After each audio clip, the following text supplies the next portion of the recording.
your nation, your province, your southern Alberta. From the heart of Lethbridge, it's Bridge City News Weekend Edition. Hello, I'm Naveen Day. Thanks for joining us. One of the men serving a sentence for convictions connected to the 2022 Coutts border blockade is out on bail pending his appeal. Chris Carbert is serving a 6.5-year sentence for mischief over $5,000 and possession of a weapon for a dangerous purpose. He has appealed his convictions and sentence and has maintained his innocence. Carbert was convicted alongside Anthony Olenek, who was handed the same sentence in 2024. Both men were acquitted on the more serious charge of conspiracy to murder RCMP officers. In April, the two men were denied parole after the parole board found they lacked accountability, but a Corrections Services Canada assessment completed for the purposes of Carbert's parole hearing found he is a low risk to reoffend and has support from 3 prison workers, an officer, the chaplain, and the shop instructor. The Alberta Serious Incident Response Team, or ASIRT, says a Calgary police officer has been charged with 2 counts of second-degree murder. In May of 2023, ASIRT was directed to investigate a police shooting when earlier in the day a CPS officer shot at occupants of a van on Memorial Drive following a slow-speed pursuit. 2 of the occupants were struck and later pronounced dead. On Monday, following a 2-year investigation, Constable Greg Stothard was charged with 2 counts of second-degree murder. The next day, he appeared in the Calgary Court of King's Bench and was released on conditions. Every day, the Calgary Police Service strives to work collaboratively and in partnership with our local communities, especially the Indigenous communities. We know that incidents such as this may question the trust we have worked so hard to build. We have every confidence that our criminal justice system is equipped to handle this case with the seriousness and fairness it deserves. We are committed to listening, learning, and taking every possible step to understand what can be learned from what happened. This news today does not change the fact that we are committed to providing equitable and culturally respectful policing services and embracing Indigenous worldviews. Premier Danielle Smith and her Alberta Next panel were in Edmonton Wednesday for the second in a series of summer town halls. The panel looks to gauge interest in ways Alberta could wrestle away power from Ottawa, like through a provincial pension plan, a provincial police force, and a new immigration permitting system. The proposals had clear support in Red Deer, but Edmonton's town hall was a little bit more mixed, with attendees saying they were opposed to these ideas. On the Alberta pension plan, who would like to see a separate APP? Hands up. Who likes things the way they are, CPP? All I care about my pension is that it exists when I retire. And I can stick with the CPP, which is one of the most effective things in the world. I can gamble with you idiots. Okay. I would like to actually ask, why is this question even a question when we already have done this survey and there's only 10% of the Alberta population that was for the Alberta pension plan? Different groups have gone out and done policy forums. The public sentiment has changed somewhat. Most recent polling that we did showed that more people were interested in an Alberta pension plan than not, and there's still a large number of undecided. So we're still consulting on that. Alberta's opposition NDP says the provincial panel seeking citizen input on gripes with the federal government is not getting a representative sample of sentiment. Leader Naheed Nenshi says the panel is hearing the opposite of what he hears from Albertans and called the whole thing, quote, a sham. And speaking of the Alberta NDP, leader Naheed Nenshi is also taking his party on a summer tour of the province, launching a counter panel to the UCP's Alberta Next panel. Nenshi will host a series of town halls and public engagement events to challenge separatist sentiments in the province. Things feel good now. We have strong momentum here. We've won 3 by-elections in a row. We have a government that is tripping over itself while it's frankly falling apart. And a premier who, in order to save her own political skin, she's scared of our momentum, she's scared about her grip over her own base, is now playing dice with the future of the country. Today, we launch Better Together. And this summer and into the fall, Alberta's New Democrats are hitting the road. We are going to be visiting communities across the province. My colleagues and I will be knocking on your doors. We will be visiting your community events. We'll be hosting town halls.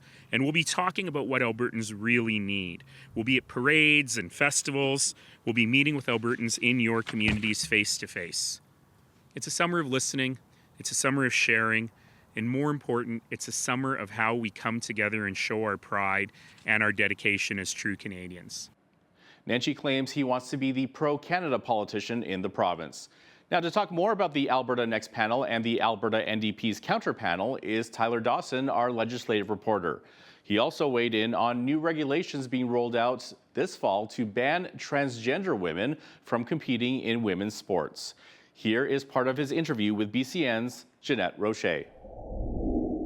The UCP government has announced the Alberta Next panel, which is touring the province and discussing all these issues that, could increase Alberta's power within the federation. And Head Nenshi is really trying to cast himself as the pro-Canada candidate here, the pro-Canada potential premier. A lot of the criticism of the way that Premier Danielle Smith has handled the issue in the last year or so has been that she's sort of amping up separatist elements, not tamping down on separatist elements in the same way that former Premier Jason Kenney did when he was in power. People are maybe coming close to suggesting that she's a closet separatist. These are not things that I think are necessarily true, but certainly there's the perspective out there that this government is pretty cozy with really angry Albertans and perhaps some people who are straight up separatists. So you can imagine that creates a little bit of political room for the NDP to say, no, we're not those people. We don't believe in separation. We believe that Canada is stronger with Alberta in it, and Alberta is stronger as a part of Canada.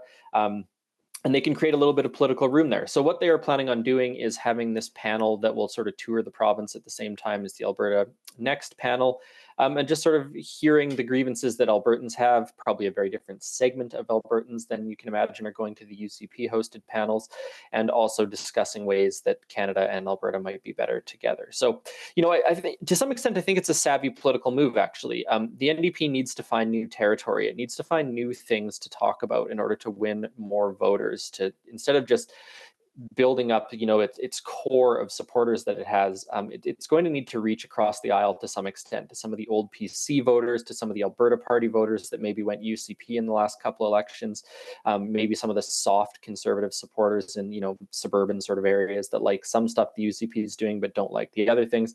And they can't do that by talking about some of the stuff they traditionally really, really like to bang on about, healthcare being the perfect example. You can't, how many elections, right, has the Alberta NDP made public health care sort of a central core tenet of their pitch for re-election. And speaking of the Alberta panel there, the first iteration was held Tuesday evening in Red Deer. Tyler, what happened there at that meeting? Well, pretty much what you'd expect. I mean, Red Deer, is nobody's idea of a liberal city. So it does seem like most of the few hundred supporters that came out, or speakers that came out, or interested people that came out, were sort of on the more conservative side of the spectrum. Now, the big thing I think that's lingering in all of this is Premier Danielle Smith is basically calling for the Constitution to be reopened and renegotiated. That's something that hasn't happened since, I think, 1992. Would be incredibly complicated, would possibly not go very well for anybody concerned. Might not go well for Alberta. There's obviously constitutional amendments that Alberta wants, but that other provinces aren't going to want. Other provinces might want things that are inimical to Alberta's interests. So super complicated proposal, but certainly one of the more interesting ones. We've talked a lot about the pension plan over the last couple of years. We've talked a lot about the police force.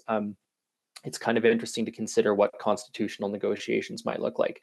But anyways, that's a roundabout way of saying that the first one was in Red Deer. There will be other ones around the province, so if people are interested in attending, they should keep their eye out. And I do think that you would see a slightly different tone in, say, Edmonton or Calgary than you might in somewhere like Red Deer, where you are sort of the catchment areas, lots of these very small conservative towns, right?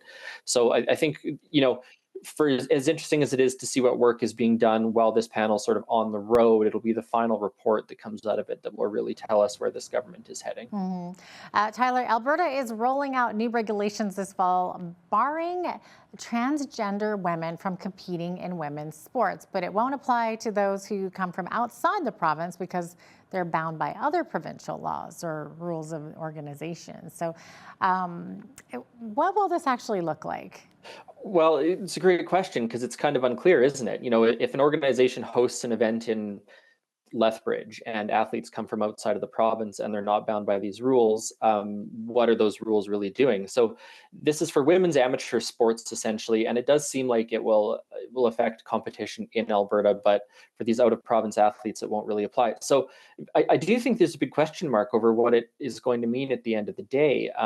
You know, and some sporting organizations are sort of scratching their heads about it too and saying that, you know, the main outcome of this for us might just be that we don't host interprovincial or international events in Alberta because we can't guarantee the participation of everybody, or everyone will participate and people will be upset about it. So very confusing situation, but certainly it does seem like it'll affect sort of local tournaments, local amateur tournaments and things like that in Alberta itself with Alberta athletes.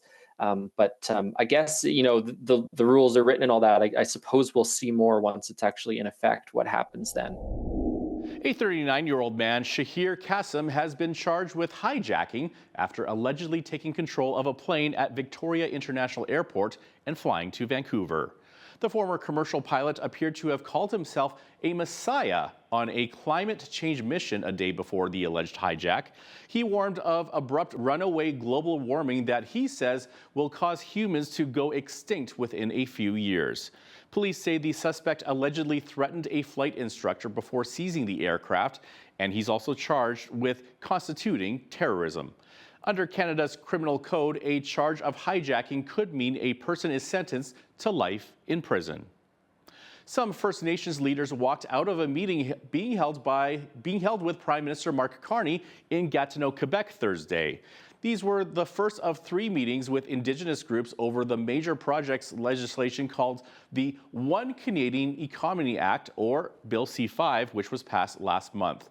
The law allows cabinets to quickly grant federal approvals for big industrial projects like ports and pipelines that are deemed to be in the national interest by sidestepping existing laws. Chiefs has said that their rights were not respected by the government pushing through the legislation through Parliament. But Carney says the law is only a way to start the conversation. Building Canada projects, national projects in the national interest, will build our national economy through Indigenous equity and full participation, equity participation and resource management. Projects built with Indigenous partners, with Indigenous communities. And the point is, one of the points is that the economic value of these projects will be shared with First Nations as partners who will help build the prosperity of your communities for generations to come. The meeting with First Nations chiefs was held behind closed doors. Media were escorted out of the room and barred from hearing National Chief Cindy Woodhouse-Nepinak's speech despite her wishes for media to remain. Earlier in the week, Federal Industry Minister Melanie Joly spoke from Halifax and discussed Bill C-5. She also referenced how the federal government wishes to invest in private companies. We'll work on building a very strong economy. One economy, not 13 economies. And what we will do in that context is I hope we can build together. I also want us to talk about defense and how we can work together on having a new defense industrial policy. I'll be going to the Irving shipyard a bit later today, and I'll be talking, of course, about the national shipbuilding strategy, but also about how we can create jobs, because what I'm hearing is that companies want to have contracts rather than subsidies from the government. And obviously, this is the goal in the context of our investment. Conservative leader Pierre Poilievre has come out of the gates accusing the Prime Minister of blatant lies on numerous occasions during his election campaign, including what Poilievre calls a, quote, cornucopia of conflicts of interest like we have never seen before from a Canadian Prime Minister. First of all, During the election campaign, Mr. Carney said, and I quote, "I own nothing but cash and personal real estate, and that's not going to change in public life."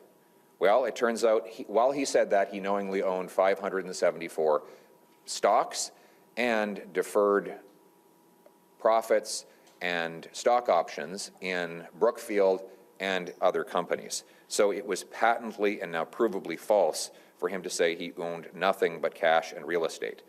2, my assets are now in a blind trust, so I don't know what exactly is in there. That too is false. He must have known what was in that blind trust because he was the one that filled out the paperwork for the Ethics Commissioner to report those holdings. So he knew exactly what was in his blind trust, and he just did not want Canadians to know before they went to the polls. Finally, he said, and I quote, "I do not have a connection with Brookfield Asset Management." Well, it turns out that he has continuing stock options and deferred share units in Brookfield Asset Management. And these options cannot be sold, or at least not easily, and we have no reason to believe they have been.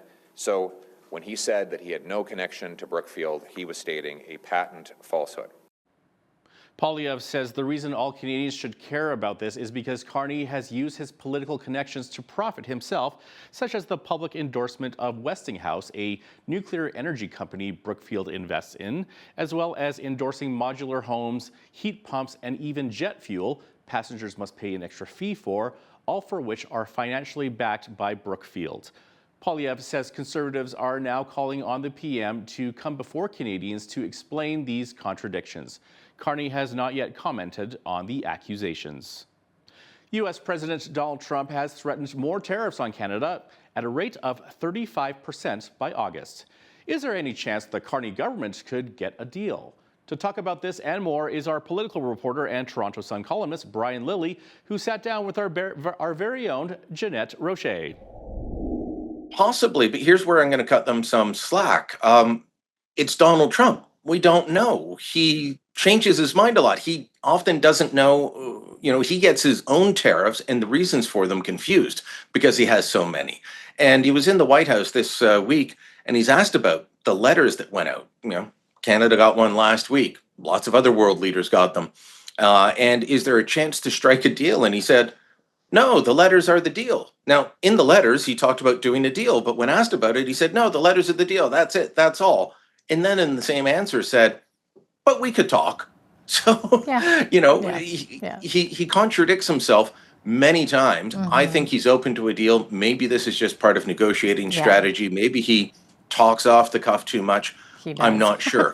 Yes. But, there are ways to get a deal. I just don't know that the Carney government is handling this in the right way. They don't have a salesperson in there. They've got an accountant. They've given Ambassador Kristen Hillman the lead on this instead of someone like his point man on this politically, Dominic LeBlanc. LeBlanc is the type of guy that you send in to seal the deal. Ambassador Hillman is someone you send in to, take an accounting of things when they're done, to take the inventory. Very accomplished woman, very smart, well regarded, but this needs a politician's touch, a salesperson's touch.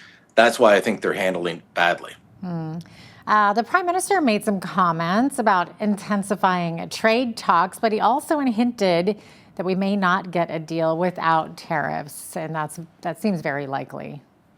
Although we are talking about Donald Trump again, so you never know. So this is something that I've been writing about and talking about since February when I went down to Washington with Premier Ford and several of the other premiers. Because what we were hearing on the ground was support on both sides of the aisle for a global 10% tariff. Now, it wasn't universal support, but it was starting to grow. That maybe every country pays a minimum 10% tariff, and then you have deals on other issues on the side. In the deal that the United Kingdom struck, there is a 10% wide-ranging tariff. And so we may face a deal where, yes, some of our goods get in tariff-free, but there are still tariffs on other parts of the supply chain or our exports. So Prime Minister Carney acknowledged this. One, he said trade talks will intensify, but two, we need to understand that the whole global order has changed, and we may not get a deal without it. I don't think that's going to sit well with a lot of Canadians who appear to be in a fighting mood. I'm not sure fighting's the right way to do it, but they appear to be in a fighting mood. A new poll from Angus Reid shows most Canadians want tough talks with the United States, a real hardline position, obviously. So will we get a deal there? Well, if you take the hardline position, then no, because that means you're demanding things but not willing to give anything. And this poll shows that no, we shouldn't give in on this. No, we shouldn't give on that. No, we shouldn't give on anything. But we want. And that's been the complaint that the Americans have about us and other countries have had about us during trade talks, that we want to protect all of our things. And Canada can be a very protectionist country, but then we say, now let us sell to you. Well, wait a minute, it's got to be give and take. And that's how any negotiation has to be. That doesn't mean capitulating to the Americans. It means negotiating in good faith. Yeah, we're going to have to give something on dairy quota that will upset Quebec's dairy farmers. We're going to have to give some things on other issues that are trade irritants between the two countries. But that's because we want something in return from them. The Angus Reid poll even said, should we buy more military equipment or promise to from the Americans to try and secure a trade deal? Absolutely not, said the majority. Well, okay, what are you willing to do to get a deal? If you just don't want a deal, if you just want to be angry, then so be it. But your neighbors, your kids, yourself, you could be unemployed as a result of this. Jobs are on the line. We have to take these things seriously, and we have to do them properly, not just being angry Canadians who want to be furious and condescending to the Americans. Restaurants in Quebec can now charge up to $10 for each reservation no-show. An association representing the province's restaurant owners has estimated that no-shows cost the average eatery about $49,000 per year. But restaurants have to follow a number of rules to apply the fee, including reminding customers of an upcoming reservation and giving them an easy way to cancel. The fee can be applied only to groups of 2 or more, and only if none of the members of the party show up. Up next, stories from around southern Alberta. Don't go away.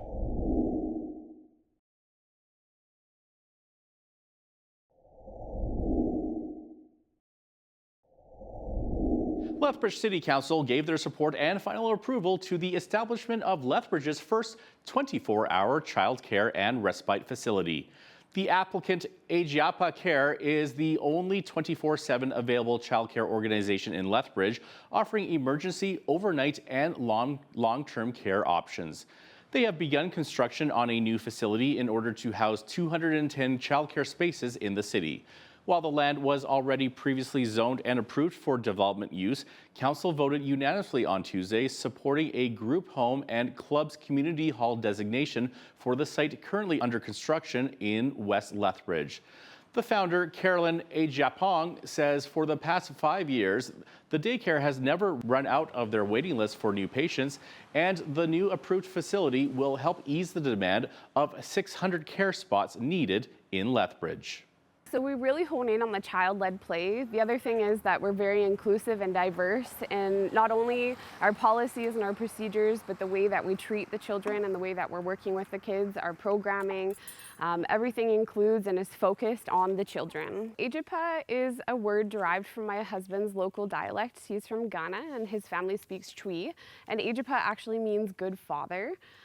So the name of the daycare is essentially Good Father Care. We're thrilled. Our whole family is thrilled. My kids are thrilled. Our day home families are thrilled. Everybody is really excited about it. And the process right now that we're working through again is just the rest of that construction, getting it together, getting licensing in so that we have everything in place to open our doors. It really is unique and innovative, and we're really excited to share that with everyone.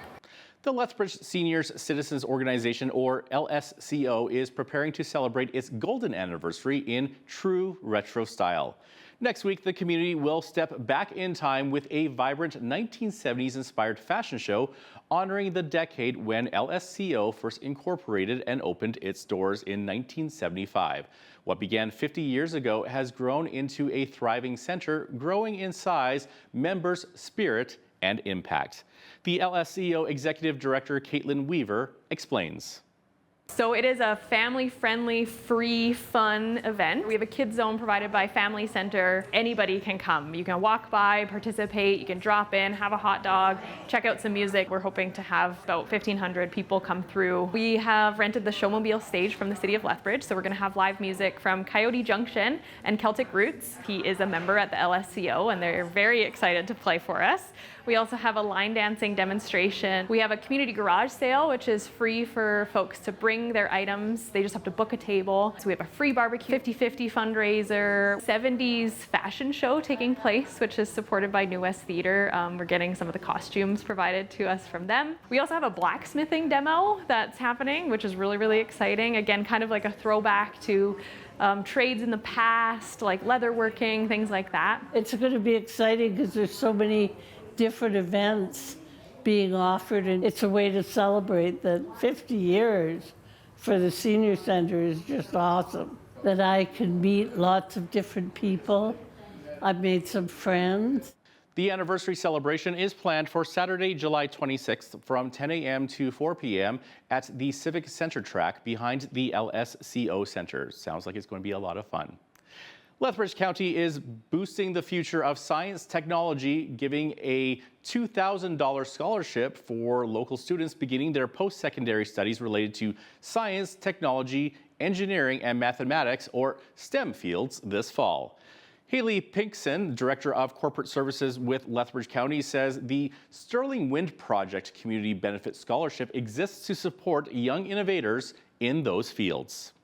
It's really just about recognizing kind of those STEM science fields and how it's connected to energy efficiency kind of projects like solar or wind in this example. So this is about investing in our citizens within our county, and so that's just an opportunity to give back and really kind of strengthen the future of the county and the people that reside here. It's about submitting kind of the outcome of their schooling in terms of, you know, high functioning kind of student, and they have to submit a little brief kind of narrative about why they're applying and what their kind of hopes to do with the funding and what their hopes to do are with their further education. And so STEM sometimes gets narrow-mindedly focused in terms of what consists within that program itself, and it's really quite broad in terms of the opportunity.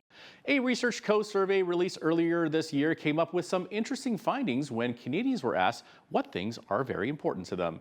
As you might expect, family ranked very high, coming in at 76%. How do friends, career, and religion rank in importance? The answer to that is coming up next. And if you're watching us online, that full interview is available on our YouTube channel.